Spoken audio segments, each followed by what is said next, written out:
When you want to drive out on the beach on the sand, you're going to need an air deflator and an air gauge. And you want to make sure your tires come down to about 13 to 18 pounds, depending what tire you have. You want to take this air deflator, screw it on, so you don't have to do it with your finger, and just let it roll. As you can see, we have a set of 4, so you can go around all tires and put them on.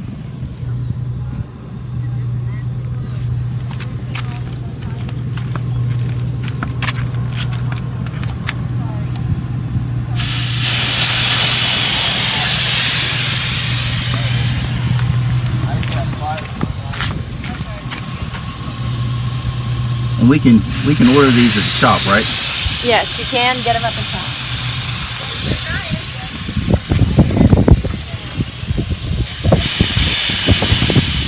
As you're driving, you want to make sure you don't push down on the gas pedal, so that way you float on top and don't sink into the sand. And make sure that you stay in other people's tracks. If you go too fast, you'll hit bumps like this. No, you're not. If you get stuck, you needed a 4-wheel drive. Go, Ray. I'm stuck. Oh, you're not stuck. Yes, I am. As you can see, I had it in 2-wheel drive, and I started to sink in. You need some help getting out? No, I think we got it. We got a rookie driver here learning how to drive in the sand. Got us a little stuck. Uh-oh.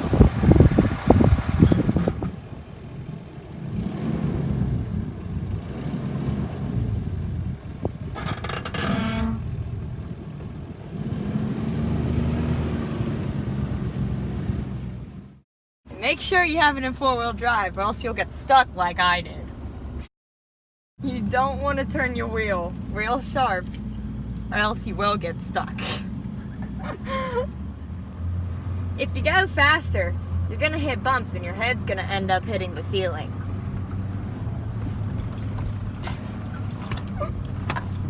Traction is not good in the sand.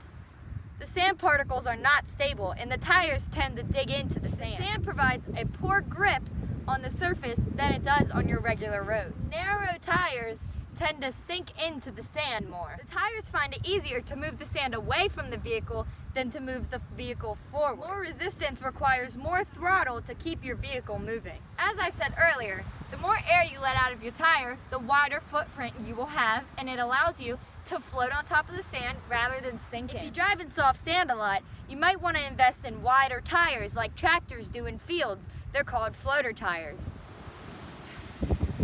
Some things you need to drive out onto the beach is an air gauge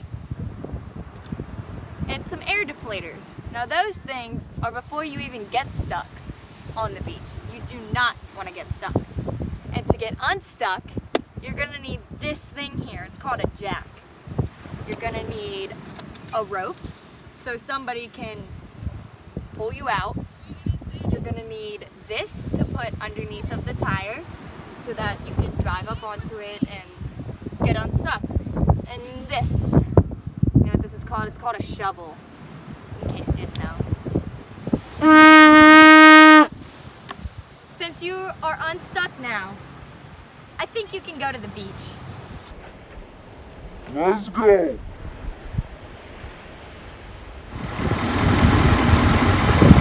As you can see here, the tires looks flat because it's down to 18 pounds. It also has a bigger footprint. Now we have it up to 50 pounds, and it's taller, so that way it's not flat. You want to make sure you have the proper PSI so that on the road it doesn't heat up and come apart from the inside out. It may take a couple minutes for your TPMS to recalculate. This is MEG A TREAD from Southside Tire and Auto. Remember to like us, share us, and go south. See you next time.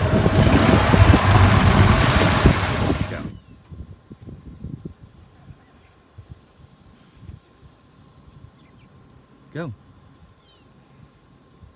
Wait, what is this thing called? Give us some gas. Turn. Give us I some gas. can't turn, Dad. Just wait. Whoa.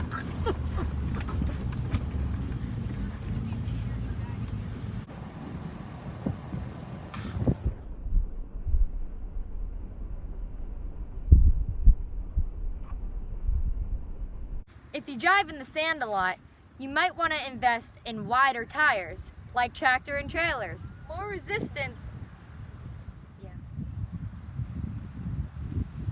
Okay. As I said earlier, the lower you... As I said earlier, the wider the footprint you... That's a second. As I said earlier, hold on. As I said earlier, the more air you let out of your tire, the more better grip. Did you go? Some of the things you need to get unstuck, or before you get stuck: air gauges,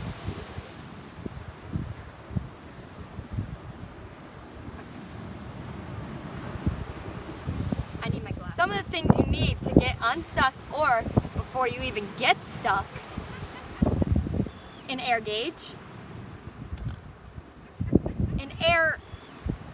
to get unstuck, you're gonna need this, which is called, I don't know.